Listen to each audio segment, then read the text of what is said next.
morning sa gabo sa mga parantabay siyempre sa Bicol Region na sa ngunyan makakawalay ulit po ngunyan si Noel Rosal na kung sa mga tugang ay bumisita po ngunyan digdi sa Bakakay Albay.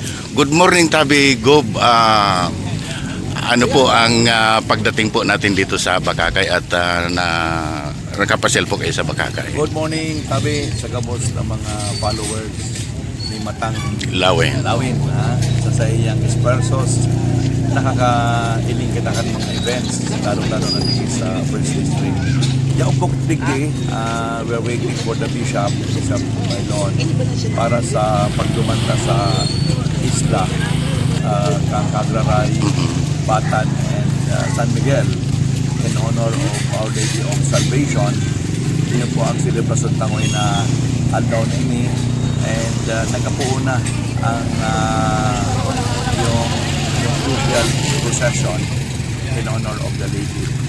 Now, ini po na pagdigdita sa rong pagpahiling na kita gabos sa rong Romano Katoliko na pigipahalagan ta ang sabuyan pagtubod and not only as a government official but bilang Kristiyano.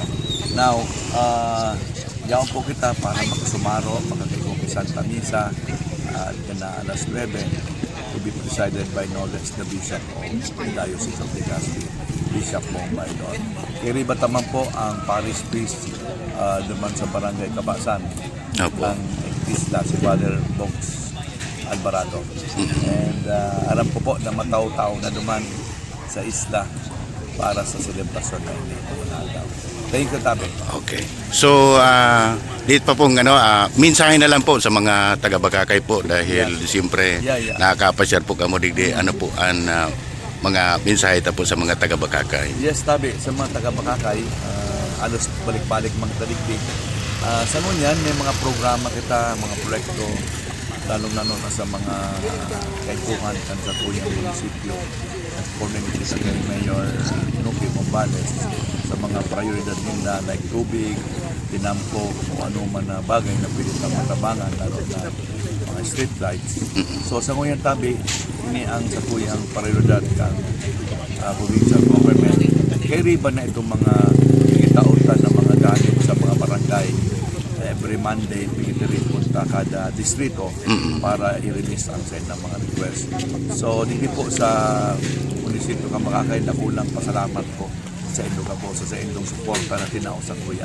Asahan nyo na di ko po pababayaan, lalong-lalo na sa mga pwedeng may tabang kan sa kuyang opisina. Okay, so maraming salamat po. Yan po si Gob Noel Rosal na nakapasyar po dito sa Bakakay Albay. Thank you.